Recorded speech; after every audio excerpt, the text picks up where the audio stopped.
I'll just say this, I will dedicate this to Pat Martins, who is more clever by at least 2 times than me, but I think this is in the spirit of the kind of way she would approach this sort of thing. An army of primary care docs, 5,000 strong, is there to help us live healthy and long. But primary care is changing. What is in store? Is quality improving? Are we better off than before? There's opinions aplenty on what could or should be, but if primary care is working well, what would we see? Healthcare is complex and costs are on the rise. After 20 years of research, it should come as no surprise. These costs are not random. They depend on the way that we organize care, who delivers and who pays. The best systems, it seems, and yes, this is judgmental, are ones that make primary care, well, central.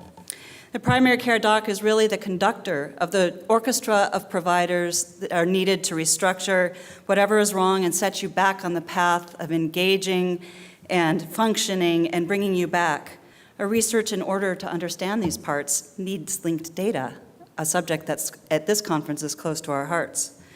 Linking care over time after silos and sectors, referrals, lab tests, imaging, and disease detectors.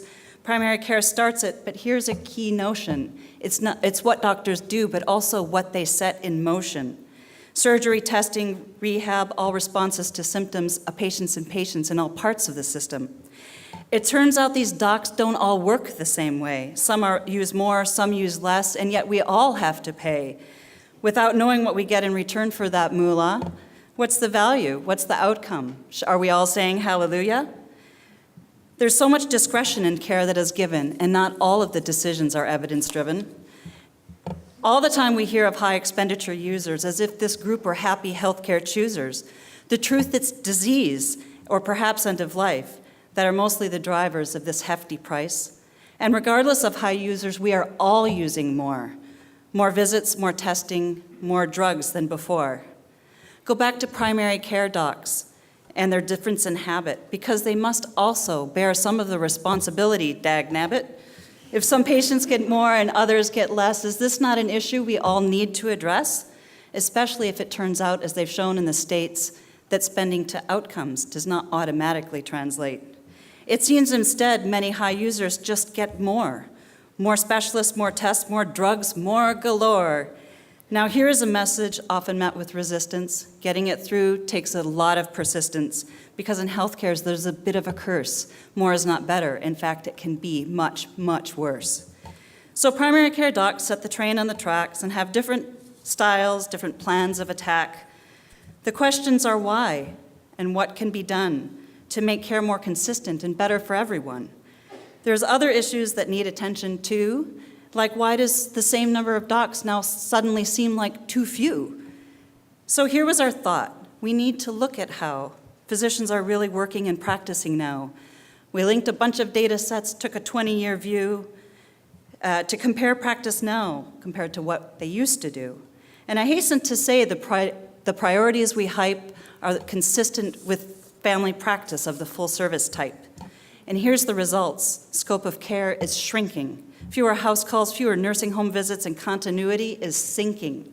There's more patient sharing among docs, which just sounds so nice until we realize that we don't have the device that makes sharing more practical and ensure quality care. Yes, that's right, electronic medical records, they're not there. Then those with purse strings decided to create financial incentives, over $1 billion to date, but without changing structures in primary care. In BC, those in charge, they don't want to go there.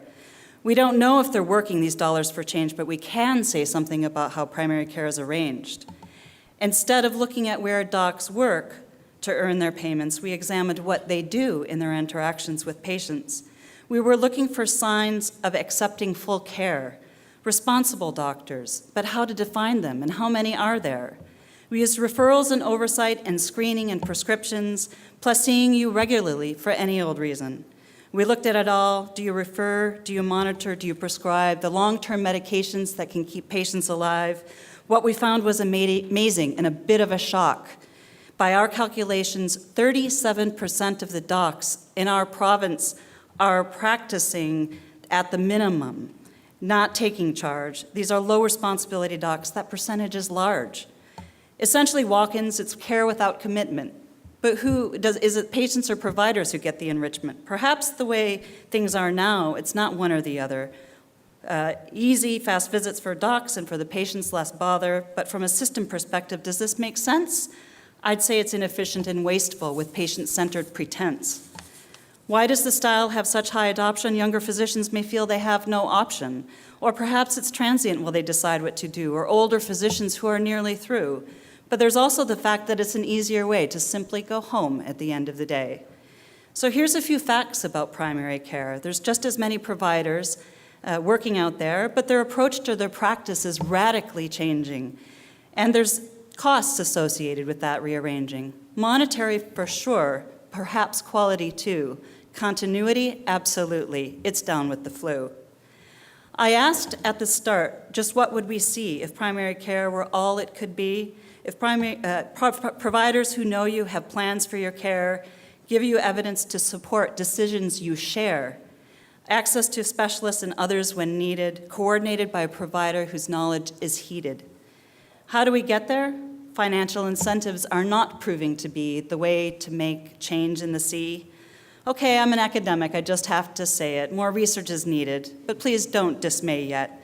Our data are powerful and can help understand not only the past, but the effects of our plans. But we may need to rethink just what those plans are about. More money for the status quo has got to be out. Einstein said it's insane to expect doing the same thing over and over will change what you get. We know the great things that primary care can provide us, so let's do real reform with linked data to guide us.